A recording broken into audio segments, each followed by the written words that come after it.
Catat ke urang ya, catat ke urang. Da ieu mah atuh manusiawi ieu mah.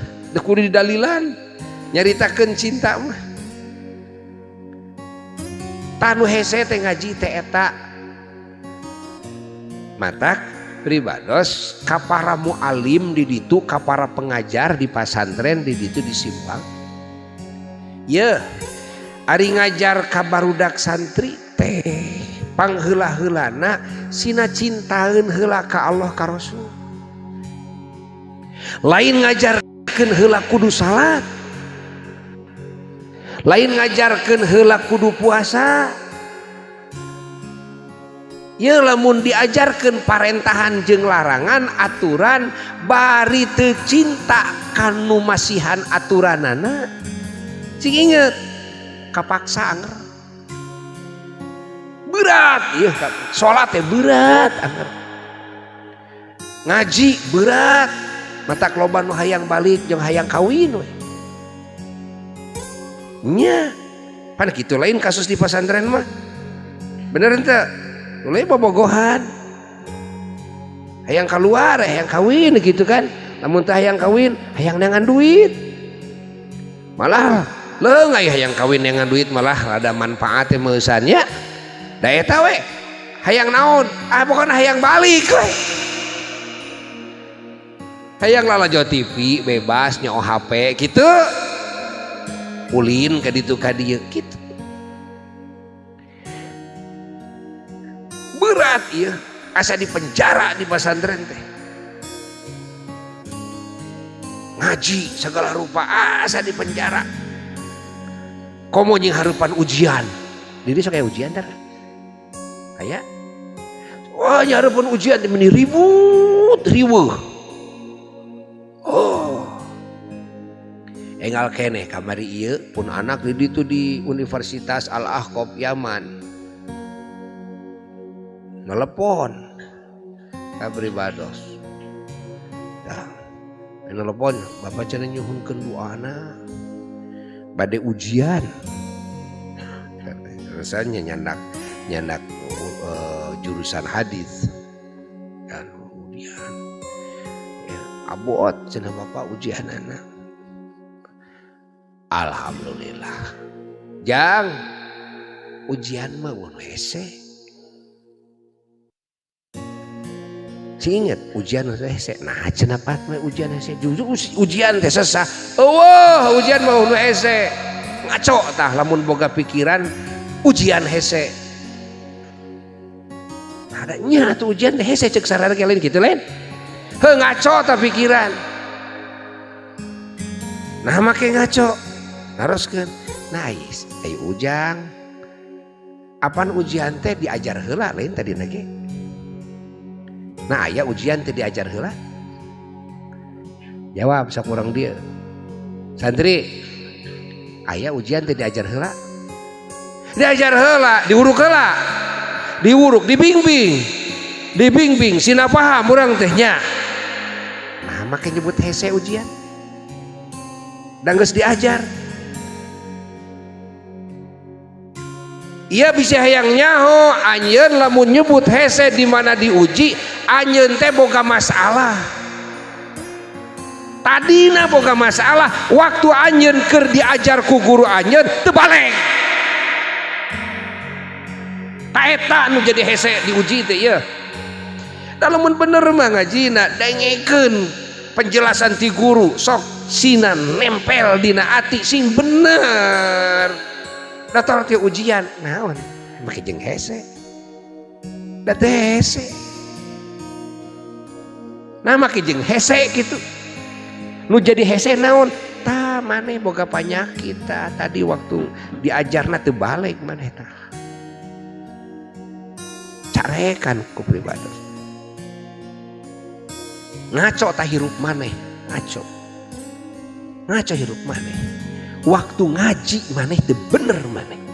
Teu takzim kana ilmu, teu takzim kana jadi guru. Teu bener-bener dina memahami naon nu diaji ku maneh. Teu diapalkeun ku maneh. Ai maneh naon atuh ngaji teh bet kitu. Kan? dalam ngajina bener mah maneh teu boga panyakit teu baleg tah dina waktu keur ngajina kan. Lamun ngaji maneh bener ujian dek hese moal. Lamun dek diuji tadina teu diajarkeun heula tah kakarak nyebut hese ge pantes itu. Bener henteu? Sok pikiran ku sararea bener henteu? Gitu. Ya Allah ge nguji ka urang teh da urang teh geus disakolakeun ku Allah dina hirup. Ngan teu balik ge sakolana. Ku sabab teu balik sakolana aja diuji teh. Stres tuluy mah ke jeung neangan tamang. Ngagantung maneh. Masya Allah. Tuh. Catat kurang. Ya, nusok jadi hese tehnya dina ngaji dan sebagainya. Cinta nak. Tas matak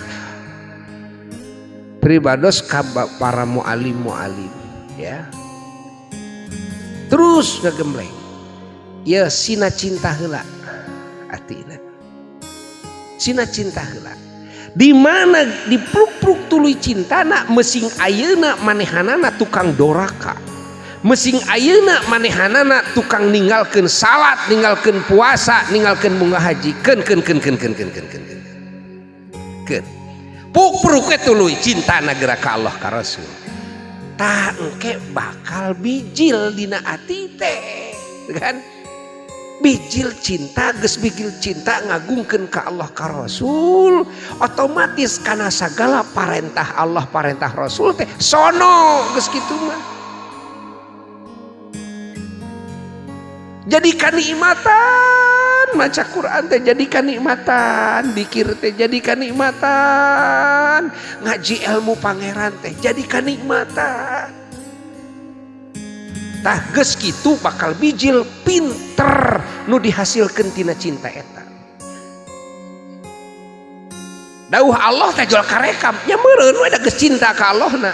Dawuh Rasul teh jol karekam we teu poho deui nya meureun da cinta ka Rasulna. Siga urang inget kana caritaan kabogoh urang we teu pernah poho. Surat ti kabogoh urang aya meureun 100 mah da inget kabeh atuh. Surat pertama begini, kedua begini, ingat kata-kata. Bener Jang? Bener ente? Nah aneh ari kana alfiah poho deui. Heueuh geus gitulah matematika mah sama dengan kitu teh awe lah. Geus jadi nu kudu diomean naonana? Cinta. Nu matak pelajaran anu pangheulana teh iman. Pelajaran anu pangheulana teh iman. Ari iman teh naon? Iman teh apan percaya anu dibarengan ku cinta jeung ngagungkeun. Apan teu sah iman ukur percaya wungkul tanpa cinta? Apan teu sah iman ukur percaya wungkul tanpa ngagungkeun? Tah, tinggal we ayeuna mah meureun. Ya urang teh ngaguar kumaha carana sangkan ati bisa cinta, kumaha carana sangkan ati bisa ngagungkeun, kumaha carana ati sina bisa percaya. Tak beda ieu tiluanana ge beda. Ngabangun kepercayaan dengan kanu dipercayai, ngabangun kecintaan kanu dicintai, ngabangun takzim pengagungan kan ingat kanu diagungkeun eta teh beda-beda carana teh teu sarua.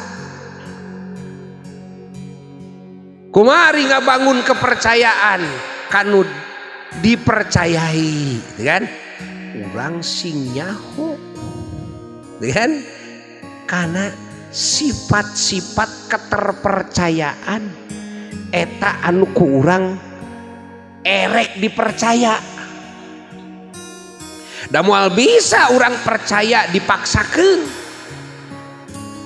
Moal bisa. Urang dek percaya ke jelema saliwat.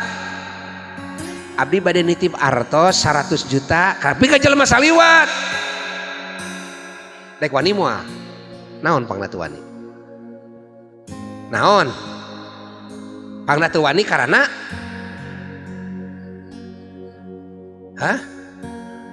karena teu percaya. Pangna teu wani teh karena teu percaya urang teh.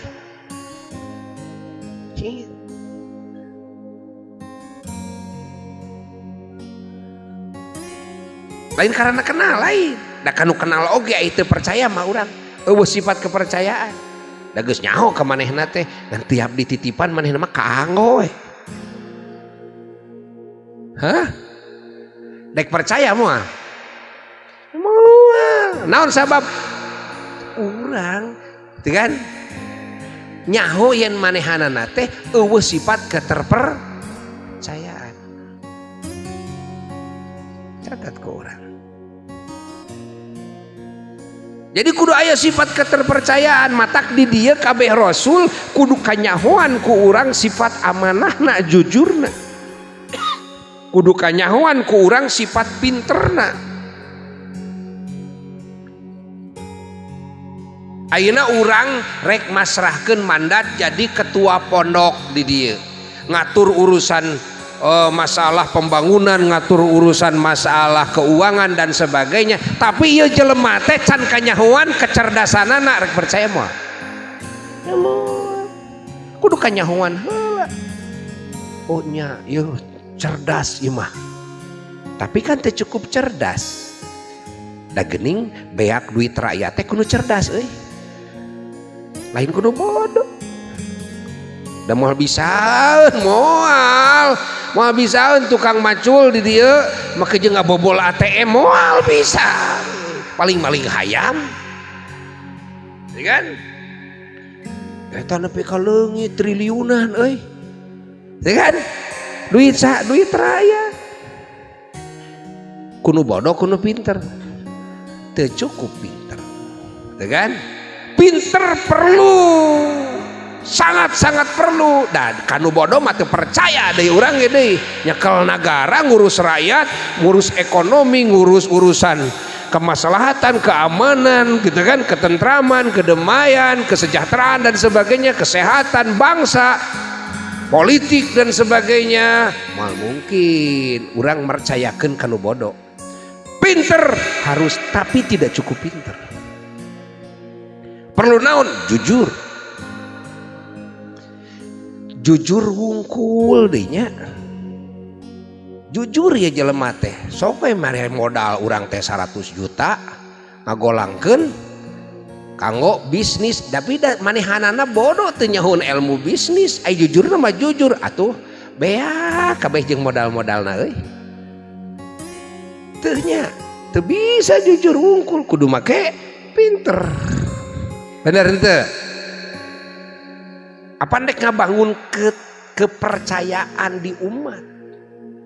Da urang mal percaya. Naon deui? Kudu amanah. Ulah dititipkeun kaanggo, aduh punten kaanggo. Nepi ka kas pasantren kaanggo, kas masjid kaanggo dititipkeun ka si eta. Gitu kan? Seueur kaanggo beak.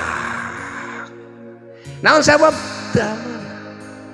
Sementara amanah Nabi mah ya lain masalah duit. Amanah Nabi mah masalah nu leuwih penting tibatan eta. Naon? Tuh amanahna teh tinggal parentahan Allah. Kan? Amanahna teh wahyu ti Allah, ilmu ti Allah, aya aturan Allah, kan? Kudu dijalankeun ku pribadi Rasul jeung kudu diajarkeun ka umat. Ulah nepi ka salah seutik oge. Mun salah teu amanah. Tak mustahil para rasul salah. mustahil para rasul dosa ngalakonan makruh ge henteu, malah nu khilaful aula ge nabi urang mah mustahil. Khilaful aula, naon khilaful aula teh kurang hade cek urang mah gitu kan. Tuh. Tah eta teh amanah eta teh. Sabab nu diamanatkeun ku Allah teh lain duit. Tapi ieu tugas anu suci ilmu anu kacida agungna. Nya kudu dijalankeun ku pribadina, nya kudu didugikeun ka umat sadayana. Termasuk kan bahwa ieu teh utusan Allah atau lain bisa dipercaya tidak dilihat dari sisi tabligh. Naon? Dari sisi apakah ini orang yang mengaku jadi utusan Allah itu kan ngadugikeun teu kana amanat ti pangeran. Ya, nyaeta ngadugikeun ilmu pangeran ka umat tingali gitu kan. Catat ke urang irek ngabangun kepercayaan matak sadaya nabi sadaya rasul pasti kagungan sifat anu bieu pasti kan. Catat aku urang eces henteu mun urang hayang jadi jalma anu kapercaya ku batur, hiji kudu pinter, dua kudu jujur, katilu kudu amanah sakitu. Tah eta pokok tah keur urang mah ya, urang mah da lain rasul tetap lagi keun bae ya. Tah catet tah di mana urang ayat linyok bohong geus we moal anu percaya ka urang moal meusing disorban sagede bantrek oge ngecerek tah sebeh geus bohong we ajengan tukang awadua geus sakitulah gitu kan. Di mana urang teu amanah moal percaya ka batur ka urang moal. Di mana urang teu cerdas teu moal percaya batur ka urang, da urangna ge bodoh deh kumaha. Ya. Jadi kepercayaan urang ka nabi hayang ngabangun kepercayaan teh maka ati urang teh sing nyaho karena sifat-sifat keterpercayaan nabi sing nyaho kakarak urang bisa percaya ka nabi. Tuh eta iman teh ari ngabangun cinta kumaha beda deui jeung hanca ngabangun cinta. Ari cinta mah kaitanana jeung pikaresepeun kan jeung naon jeung pikaresepeun cinta mah cing inget catat ka urang ku urang. Jadi lamun ngabangun cinta kumaha sangkan cinta, lamun sangkan cinta ati urang sing nyaho karena sisi pikaresepeunana ieu anu rek dicintai ku urang. Lamun urang teu nyaho kana sisi pikaresepeunana da moal resep meusing dipaksakeun oge kudu cinta anger teh moal bisa bener henteu hah sing tarik jawab bener henteu. Tapi lamun urang nyaho we kana sisi pikaresepeunana otomatis resep urang bener henteu tanpa kudu dititah resep tanpa kudu dititah cinta. Sok ayeuna neng nyai ya nyai kudu cintanya ka Mang Adul saha Mang Adul teh teuing kumaha kitu rupina teuing kumaha ayeuna tina sisi nu sanesna ekonomina kabeungharanana nya kailmuanana kasolehanana teuing teu nyaho rek bisa dipaksakeun cinta Moal